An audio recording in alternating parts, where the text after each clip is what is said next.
नमस्कार साथियों, मैं एक ही महेश्वरी उत्मांश IAS नौकरी अड्डा में आपका पुनः एक बार स्वागत करता हूं। दोस्तों और साथियों, मैं आपको बता दूं कि मैं इंटरनेशनल ऑर्गेनाइजेशन का सीरीज चला रहा हूं, लेकिन आज मैं आपको भौतिक के कुछ शब्दावली का प्रयोग करूंगा। मतलब कि जो मेरा फिजिक्स सब्जेक्ट है, उस फिजिक्स सब्जेक्ट में कुछ शब्दावली टर्मिनोलॉजी यूज किया जाता है, जो असमंजस में डालने वाली टर्मिनोलॉजी होती है। मैं उस टर्मिनोलॉजी पे बात करूंगा जो कि आपको स्क्रीन पे दिखाई दे रहा होगा। यहाँ जो साथियों लिखा गया है, एक शब्द भौतिकी और एक शब्द लिखा गया है भौतिक। कहने का मतलब इसको भौतिकी को इंग्लिश में हम लोग कहते हैं फिजिक्स, जबकि भौतिक को हम लोग कहते हैं फिजिकल। तो ये दोनों में डिफरेंसेस क्या है, अंतर क्या है, तो हम आज इसी भौतिकी और भौतिक के डिफरेंसेस को समझने का साथियों प्रयास करेंगे। लेकिन उससे पहले एक वर्ड, उसके बाद एक वर्ड और आता है प्रकृति क्या होती है। फिर नीचे में और कुछ शब्दावली का प्रयोग किया गया है, उसको देखिए। जो है यहाँ पर आपका प्राकृतिक यानी नेचर, एंड नीचे फिर है आपका प्राकृतिक भौतिक यानी नेचुरलिस्टिक, या प्राकृतिक भौतिक नेचुरल, या प्राकृतिक भौतिक यानी फिजिकल। ओवरऑल देखा जाए तो प्राकृतिक भौतिक और प्राकृतिक भौतिक के जो अंग्रेजी वर्ड है वह एक है नेचुरलिस्टिक, फिर एक है नेचुरल और एक है फिजिकल। साथियों, यह जो इंग्लिश का वर्ड एक ही है, मीन्स इन जो प्राकृतिक भौतिक है इनके लिए ये नेचुरलिस्टिक या नेचुरल या फिजिकल प्रयोग किया जाता है। तो हम इन्हीं शब्दावली को समझकर हम भौतिक और भौतिकी को समझने का प्रयास करेंगे। यहाँ पे जो आपको टर्मिनोलॉजी साथियों दिखाई दे रहा होगा, मैं पहले आपको इस टर्मिनोलॉजी को समझा देता हूँ, फिर आपको भौतिकी और भौतिक के परिभाषा बताऊंगा और प्लस में विज्ञान के भी परिभाषा मैं समझाऊंगा। लोग क्या करते हैं कि डायरेक्टली विज्ञान की परिभाषा समझा देते हैं। भाई उससे पहले कोई जो जैसे कि विज्ञान हुआ, तो विज्ञान तो सिर्फ एक only one physics chemistry biology के लिए नहीं आता है। जैसे कि अगर देखा जाए तो हम लोग सोशल साइंस यानी सामाजिक विज्ञान, कंप्यूटर साइंस, मनोविज्ञान, ये सब जो पढ़ते हैं, तो भाई इसके लास्ट में विज्ञान क्यों लग के आता है। जैसे कि सामाजिक विज्ञान, तो सामाजिक विज्ञान में विज्ञान क्यों आया। जब यदि हमें लोग कहते हैं कि हम साइंस लेकर पढ़े हैं, तो इसमें फिजिक्स केमिस्ट्री मैथ बायोलॉजी होनी चाहिए अगर विज्ञान है तो। लेकिन यहाँ पर सामाजिक के बाद विज्ञान क्यों लगा, ये कितना बड़ा एक असमंजस है, और टीचर लोग यही करते हैं, इसको अच्छी तरह से अंडरस्टूड नहीं करा पाते हैं। तो साथियों, आज मेरा लेक्चर इसी पर रहेगा। तो ये मेरा वर्ड है एक आपका प्रकृति, एक मेरा है वर्ड प्राकृतिक, और एक मेरा वर्ड है प्रकृति। साथियों थोड़ा ध्यान से देखिए, प्रकृति है, प्राकृतिक है और प्रकृति है। तो प्रकृति का मतलब होता है भगवान, और प्राकृतिक का मतलब होता है भगवान के द्वारा बनाया गया चीजें या कोई वस्तु होता है। जबकि ये प्रकृति का जो अर्थ होता है पैदाइशी लक्षणों मौजूद, कहने का मतलब कि कोई भी नॉन लिविंग थिंग हो, कोई भी आपका जो नॉन लिविंग थिंग हो या कोई भी आपका लिविंग थिंग हो, इसमें जो भी गुण पाया जाता है या लक्षण पाया जाता है उसको हम लोग प्रकृति बोलते हैं, या फिर स्वाभाविक रूप से संबंधित गुण। जैसे कि उदाहरण साथियों आपको मैं एक बताने का प्रयास करता हूँ कि कि यदि एक भैंस है तो भैंस में क्या गाय वाला गुण पाया जा सकता है? नहीं पाया जा सकता है। उस भैंस में भैंस वाला ही गुण पाया जा सकता है। एक आम में लीची वाला गुण नहीं पाया जा सकता है। तो यही यहाँ पर बताया जाता है कि पैदाइशी लक्षण यानी प्रकृति कहलाती है। आप इसको आप फिजिक्स में जब पढ़ते हैं हाइड्रोजन के बारे में, ऑक्सीजन के बारे में, हीलियम के बारे में, तो क्या हीलियम वाला जो गुण जो होती है क्या ऑक्सीजन में पाई जाती है? नहीं। क्या ऑक्सीजन वाला गुण नाइट्रोजन में पाई जाती है? नहीं। मीन्स कहने का यही तात्पर्य हुआ साथियों कि प्रकृति का कि कोई भी वस्तु है नॉन लिविंग या लिविंग, उसमें उसका जो ओरिजिन वाला जो लक्षण होता है, गुण होता है, वह उसमें पाया जाना ही प्रकृति कहलाती है। पैदाइशी या जन्मजात जो गुण होता है, जैसे कि कोई लेडीज है तो वह उसका जब बच्चा होगा तो उस लेडीज वाला उसको गुण होगा, न कि उसमें कोई बकरी के बच्चा वाला होगा। या फिर किसी प्राणी में मौजूद गुण, अवगुण, लक्षण या विचार आदि सब प्रकृति के अंतर्गत आता है। तो आई होप साथियों आपको प्रकृति, प्राकृतिक एंड प्रकृति तीन जो शब्द है आपको समझ में आ गया होगा। इसका रिलेशन साथियों जब मैं आपको भौतिक और भौतिकी पढ़ाऊंगा तो आपको अच्छी तरह से समझ में आ जाएगा। और ऐसे तो आपको यहाँ पर साथियों मैं बताने का प्रयास किया हूँ कि जो प्रकृति यानी जिसको हम लोग भौतिक बोलते हैं, तो भौतिक जो होता है वह वस्तु होता है, सामान होता है। किसके द्वारा बनाया गया? तो भगवान के द्वारा बनाया गया चीज को हम लोग भौतिक बोल सकते हैं या प्राकृतिक बोल सकते हैं, क्योंकि भौतिक एक आपका फिजिकल नेम है। हर सब्जेक्ट का एक अपना अपना स्टैंडर्ड वर्ड होता है, तो इसी तरह से इस भौतिक का एक अपना वर्ड है और यह जो आपका ज्योग्राफी का वर्ड है। तो ऐसे अगर देखा जाए तो पृथ्वी पर सभी चीज जो भगवान के द्वारा यानी नेचर के द्वारा बनाया गया भौतिक कहलाता है। तो साथियों मैं भौतिक और भौतिकी के बारे में भी आपको मैं अच्छी तरह से समझाऊंगा। फिलहाल आपको भौतिकी समझ में आ गया होगा कि भौतिक किसको बोलते हैं, तो किसी भी सामान को। तो ये मेरे पास जो ये है स्केच है, ये आपका भौतिक ही है, एक है आपका भौतिक ही है, मतलब ये एक भौतिक सामान है, एक नॉन लिविंग थिंग है। अब यहाँ पे जैसे कि कुछ मैं इमेज बनाने का प्रयास किया हूँ, ये आपका भौतिक है और भौतिक का मतलब कोई चीज होता है लिविंग या नॉन लिविंग। तो किसी भी चीज का अध्ययन जो हम करते हैं तो वह अध्ययन हम लोग को भौतिकी कहलाती है।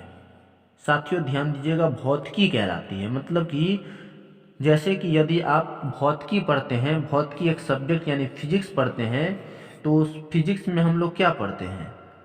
उसमें हम लोग सामान के बारे में विशेष रूप से नॉन लिविंग थिंग हो या सामान के बारे में यानी नॉन लिविंग थिंग के बारे में अध्ययन करना या पढ़ना पड़ता है। भौतिकी में यह सब काम किया जाता है। कहने का मतलब कि यदि आप भौतिक पढ़े होंगे तो उसमें मिरर पढ़े होंगे, या फिर उसमें आप जो भी चीज़ है वायर वगैरह पढ़े होंगे, परखनली वगैरह पढ़े होंगे, तो वो सब क्या है? वो सब तो आपको सामान ही है। तो ये सामान किसने बनाया? तो प्राकृतिक ने बनाया। तो प्राकृतिक को मैंने आपको समझाने का कोशिश की कि क्या है, एक सामान है। तो भौतिक जो होता है एक सामान का नाम होता है, और उस सामान को जब हम लोग अध्ययन करते हैं एक सब्जेक्ट के हिसाब से वैज्ञानिकों को द्वारा दिया गया है, तो वह कहलाता है भौतिकी। तो साथियों आई होप आपको समझ में आ गया होगा। फिर भी इसके बारे में कैसे कैसे या इसका जो इतिहास कुछ होता है, हम इस इतिहास को देखते हैं। देखिए साथियों, यहाँ पर हम विज्ञान लिखे हैं। पहले मैं इस विज्ञान को समझ लेता हूँ, फिर हम भौतिक को समझेंगे। जैसे कि ये जो आपको यहाँ पर विज्ञान जो लिखा गया है, इसका जो हम संधि विच्छेद करेंगे तो यह हो जाएगा जोड़ ज्ञान। क्या हो जाएगा यहाँ पर? विज्ञान। तो विज्ञान का जो साथियों जो अर्थ होता है वह होता है आपका, विज्ञान का जो अर्थ होता है आपका दो अर्थ होता है। एक जो अर्थ होता है आपका वह होता है आपका विशेष, और एक जो आपका होता है वह होता है विशिष्ट। क्या होता है? विशिष्ट। और ये जो ज्ञान का जो अर्थ होता है इसको आप समझिए, ज्ञानेंद्रियां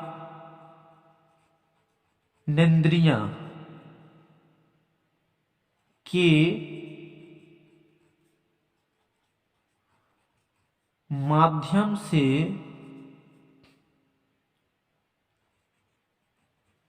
प्राप्त ज्ञान को हम ज्ञान कहते हैं। ज्ञानेंद्रियों के माध्यम से, इसको हम यहां पर लिख सकते हैं साथियों, अवलोकन करके या अनुभव करके, या इसको स्पर्श करके प्राप्त ज्ञान को यहाँ पे साथियों हम लोग ज्ञान कहते हैं।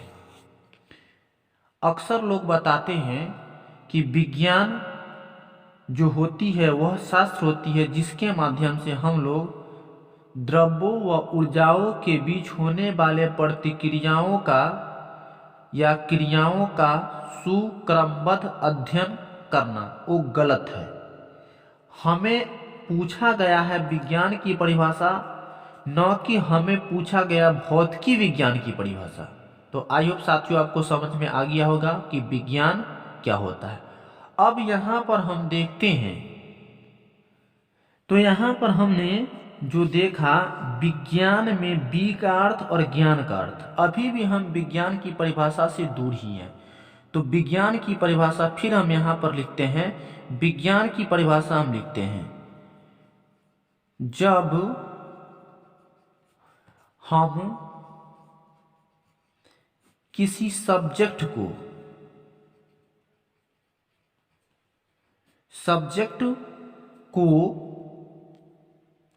हम अध्ययन करते हैं, हम क्या करते हैं? स्टडी करते हैं, तो वह विज्ञान कहलाता है। कहने का मतलब साथियों, यहाँ पर हम आपको बोले थे कि ज्ञानेंद्रियों के माध्यम से अवलोकन, अनुभव या स्पर्श करके प्राप्त ज्ञान को हम लोग ज्ञान कहते हैं, या प्राप्त अनुभव को हम लोग ज्ञान कहते हैं।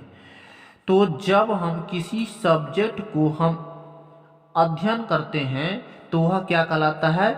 विज्ञान कहलाता है। जैसे कि हम पढ़ते हैं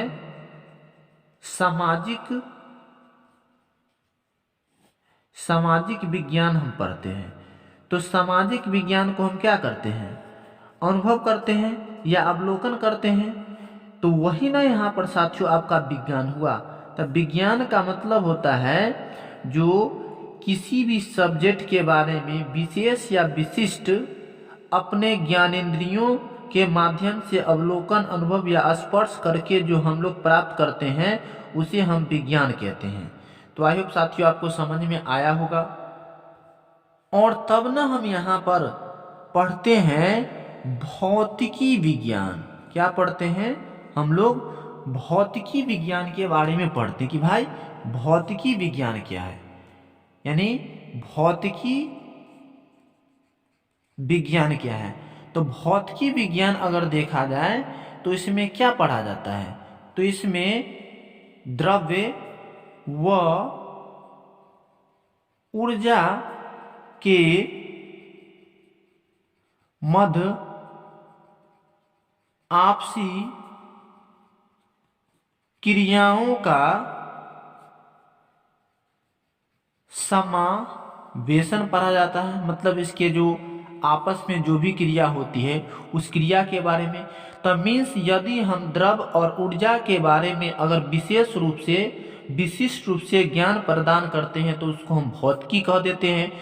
यदि हम सोशल साइंस पढ़ते हैं तो उस सोशल साइंस के बारे में विशिष्ट या विशेष रूप से ज्ञान पढ़ते हैं तो उसको हम लोग कह देते हैं सामाजिक विज्ञान। यदि हम लोग रसायन विज्ञान के बारे में पढ़ते हैं तो हम लोग उसके रस यानी द्रव के बारे में, केमिकल के बारे में विशेष रूप से पढ़ते हैं तो उसको हम लोग कह देते हैं ये रसायन विज्ञान। यदि हम लोग पढ़ते हैं जीव विज्ञान तो उसमें से जीव, बोटनी के बारे में या मानव के बारे में विशेष रूप से पढ़ते हैं तो उसको हम लोग कहते हैं जीव विज्ञान। यदि हम लोग पढ़ते हैं कंप्यूटर के बारे में, उसके बारे में यदि हम लोग विशेष रूप से या विशिष्ट रूप से पढ़ते हैं तो उसको हम लोग कहते हैं कंप्यूटर विज्ञान। तो आई होप साथियों आपको समझ में आ गया होगा कि विज्ञान किसे कहते हैं। विज्ञान की जब हमें परिभाषा पूछेगा तो हमें विज्ञान की परिभाषा देना है, न कि भौतिकी विज्ञान का परिभाषा देना है, न कि रसायन विज्ञान का परिभाषा देना है और न कि बायोलॉजी का परिभाषा देना। मतलब कि एक विज्ञान की परिभाषा और एक भौतिक विज्ञान की परिभाषा में अंतर होता है। तो आई होप साथियों आपको समझ में आया होगा।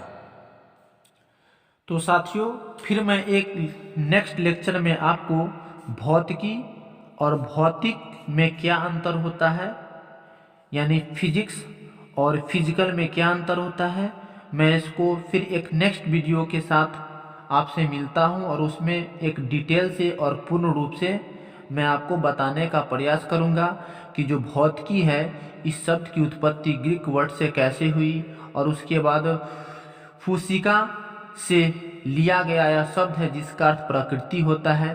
फिर इसके बारे में मैं एक अच्छा तरह से एक वीडियो आपके सामने में लाऊंगा और उसमें मैं फिर से डिटेल से आपके सामने में शेयर करने का प्रयास करूंगा। तो साथियों तब तक के लिए धन्यवाद।